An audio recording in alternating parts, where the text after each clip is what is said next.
നമസ്കാരം, എല്ലാവർക്കും വീഡിയോയിലേക്ക് സ്വാഗതം. CP+ന്റെ പുതിയ STQC IP ക്യാമറകൾ റെക്കോർഡറുകളിലേക്ക് എങ്ങനെ ആഡ് ചെയ്യാം എന്നാണ് ഈ വീഡിയോയിൽ പറയുന്നത്.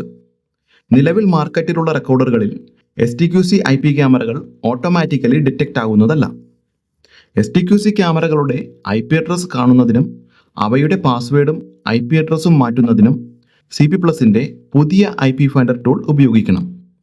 അതിനായി ഒരു PC ഇൻസ്റ്റലേഷൻ സമയത്ത് നിലവിൽ ആവശ്യമാണ്. പുതിയ IP ഫൈൻഡർ ടൂൾ ഡൗൺലോഡ് ചെയ്യുന്നതിനുള്ള ലിങ്ക് ഡിസ്ക്രിപ്ഷനിൽ കൊടുത്തിട്ടുണ്ട്. നിലവിൽ മാർക്കറ്റിലുള്ള CP+ന്റെ HTTPS സപ്പോർട്ടുള്ള റെക്കോർഡറുകളിൽ STQC ക്യാമറകൾ എങ്ങനെ ആഡ് ചെയ്യാം എന്നാണ് ഇവിടെ ആദ്യം പറയുന്നത്. ഇവിടെ NVRൽ പഴയ നോൺ STQC ക്യാമറകൾ ഡിറ്റക്റ്റ് ആവുന്നത് നമുക്ക് കാണാൻ സാധിക്കുന്നുണ്ട്. STQC ക്യാമറ ആഡ് ചെയ്യുന്നതിനായി മാനുവൽ ആഡ് ഓപ്ഷൻ തന്നെ വേണം. പ്രോട്ടോകോൾ ഓൺ വിത്ത് സെലക്ട് ചെയ്യുക. പിന്നീട് IP ഫൈൻഡർ ഉപയോഗിച്ച് ഇനീഷ്യലൈസ് ചെയ്ത ക്യാമറയുടെ IP അഡ്രസ്സും പാസ്വേഡും നൽകുക.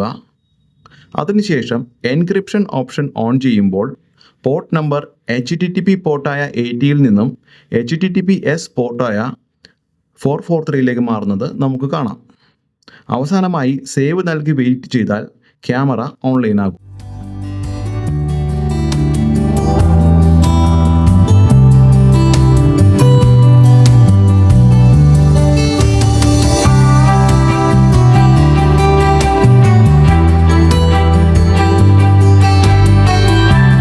രണ്ടാമതായി CP+ന്റെ കുറച്ച് പഴയ അഥവാ HTTPS പ്രോട്ടോകോൾ സപ്പോർട്ടില്ലാത്ത റെക്കോർഡറുകളിലും തേർഡ് പാർട്ടി റെക്കോർഡറുകളിലും STQC ക്യാമറ എങ്ങനെയാണ് ആഡ് ചെയ്യുന്നത് എന്നാണ്.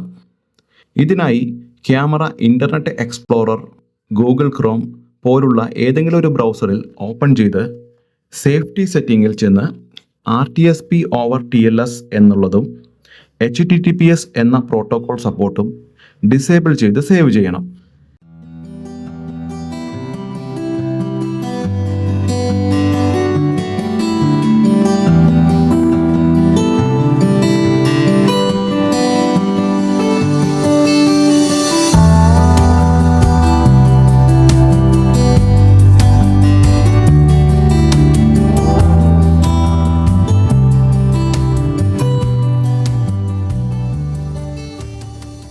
പഴയ CP+ റെക്കോർഡറുകളിലും തേർഡ് പാർട്ടി റെക്കോർഡറുകളിലും ക്യാമറ മാനുവൽ ആഡ് ചെയ്യുമ്പോൾ HTTPS പ്രോട്ടോകോളിൻ്റെ ഭാഗമായ എൻക്രിപ്ഷൻ ഓപ്ഷൻ കാണിക്കില്ല.